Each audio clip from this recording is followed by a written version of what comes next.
Jay was an American lawyer and diplomat to Austro-Hungary, serving 1869 to 1875. He was the son of William J. and a grandson of Chief Justice John Jay of the United States Supreme Court. Jay was active in the anti-slavery movement, elected president of the New York Young Men's Antislavery Society while still in college. He published several speeches and pamphlets on slavery and history, and was elected in 1889 as president of the American Historical Association. Jay defended numerous fugitive slaves in court and helped several gain freedom. In 1852, Jay led a team of attorneys in New York City in Lemon v. New York, gaining the freedom of 8 Virginia slaves brought to New York by their owners in transit to Texas. The ruling survived appeals through the state courts.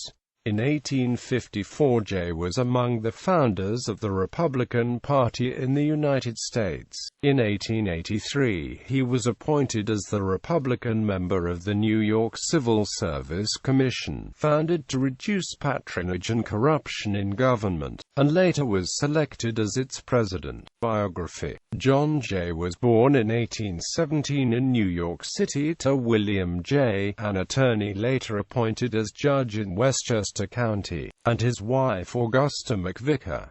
The young Jay graduated from Dr. William A. Muhlenberg's Institute in 1832.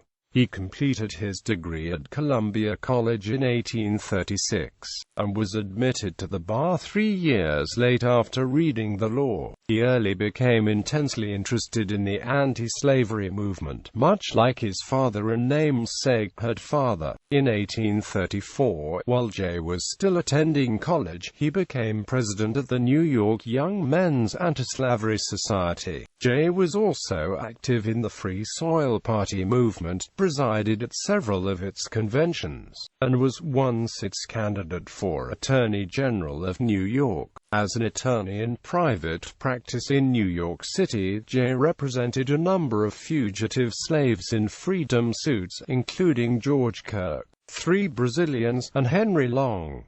He gained the freedom of Kirk and the Brazilians, but Long was returned to Virginia and slavery in 1851. Long was working in a restaurant after having been a fugitive in New York for several years.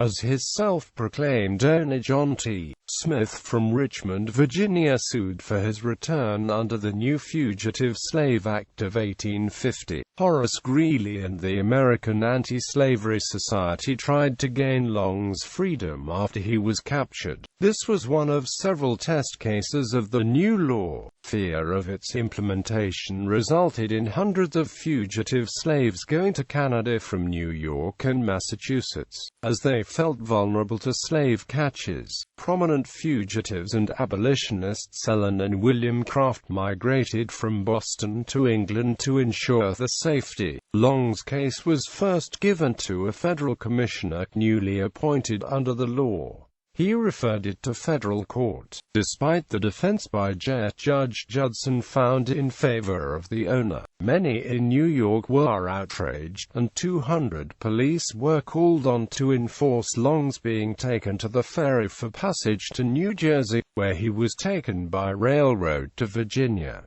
There he was sold to a planter from Georgia and forced to work on a cotton plantation. In 1852, Jay successfully led a team of attorneys in a freedom suit, Lemon v. New York, gaining the release in New York City's Superior Court of 8 slaves brought to New York by the Virginia owners, who were stopping over in the city prior to sailing to relocate to Texas. New York had passed a law prohibiting slave transit. Like some other free states, New York said that slaves brought voluntarily to the state by their owners in transit would be considered free. A considerable network of black and white activists kept watch for fugitive and transit slaves and took action to free them. In the case of the Lemon slaves, activist Louis Napoleon, one of an important trio, was alerted and gained a habeas corpus writ requiring them to be presented to court.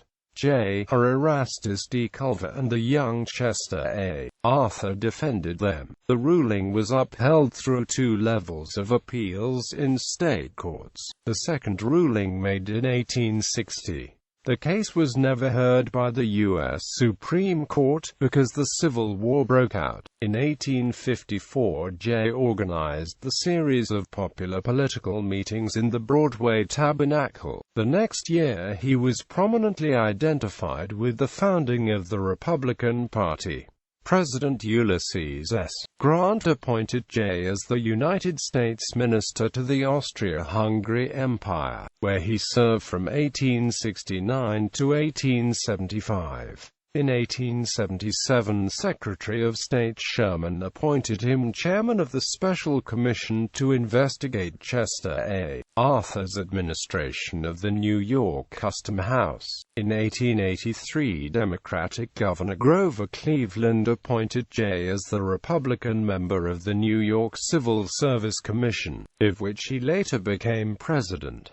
Jay published several speeches and pamphlets on slavery and other issues. In 1889, he was elected as president of the American Historical Association. Jay died in Manhattan at the age of 76.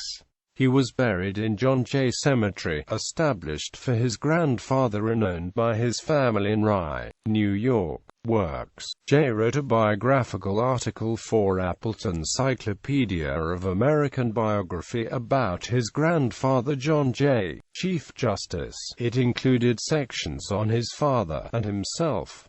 Other published works included America Free, or America Slave, The Church and the Rebellion, on the passage of the constitutional amendment abolishing slavery, Rome in America, the American Foreign Service, the Sunday School, A Safeguard to the Republic, the Fisheries Question, the Public School, A Portal to the Civil Service.